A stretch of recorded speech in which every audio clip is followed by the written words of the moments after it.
एक किसान था जिसके दो बेटे थे। वह बहुत ही आलसी और निकम्मे थे।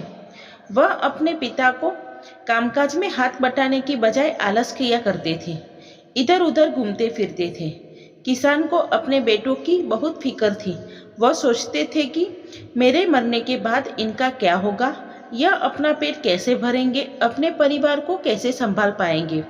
एक दिन किसान की हालत बहुत ही गंभीर थी। कहने का मतलब किसान मरने की हालत में था। तभी किसान ने अपने दोनों बेटों को बुलाया। उनसे कहा कि हमारे खेत में एक खजाना गड़ा हुआ है, लेकिन वह किस जगह है उसकी जानकारी मुझे भी नहीं है, लेकिन खोदने के बाद तुमको वो खजाना मिल जाएगा। इतना कहकर किसान भगवान को प्यारा हो गया। खजाने की खबर सुनकर दोनों बेटे के मन में लालच आ गया और वो दोनों खेत पर चले गए और खेत को खोदने लगे। खेत को खोदने के बाद वह घर जाकर बैठ गए और अपने पिता को कोसने लगे। इसी तरह कुछ महीने बीत गए और वर्षा ऋतु का आगमन हुआ। किसान के बेटों के पास पेट भरने के लिए सिर्फ एक ही जरिया था, वो है खेती। तब किसानों ने दूसरे किसानों की तरह खेत में बीज बोना शुरू किया। वर्षा का पानी पीकर वह बीज अंकुरित हुआ और देखते ही देखते पूरा खेत लहराने लगा।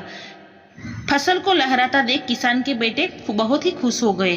उनको समझ में आ गया कि परिश्रम ही सच्चा धन है और वह अपने पिता के शब्दों का मोल भी समझ गए और अपने कामकाज में लग गए।